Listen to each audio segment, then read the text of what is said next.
আসসালামু আলাইকুম। আজকে আমি হাঁসের মাংস দিয়ে চিতই পিঠা রান্না করেছি।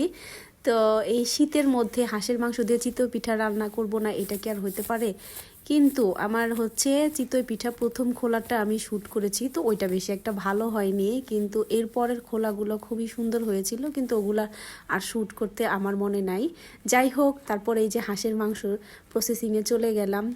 তো হাঁস টাস শীতের মধ্যে আমার বেশি একটা খাওয়া হয়নি, এবার হাঁস মোটামুটি খুব কমই খাওয়া হয়েছে। তো চিন্তা করলাম আপনাদের সাথে এটা একটু শেয়ার করি যে আমি একটু হাঁসের মাংস চিতই পিঠা রান্না করেছি। তো শীত আসলে হাঁসের মাংস কে না খায়, হাঁসের মাংস তো সবাই খায় মোটামুটি। তো এভাবে বাইরে অনেকবার হাঁসের মাংস খাওয়া হয়েছে, তো বাসায় বাসায় খুব কমই আমার রান্না করা হয়েছে। তো এবার যেহেতু পিঠা করতেছিলাম, যে চিতই পিঠা, তো চিন্তা করলাম যে না, একটু হাঁসের মাংসও রান্না করি। তো যাই হোক, ভালোই হয়েছে, ভালোই লেগেছে আমার কাছে।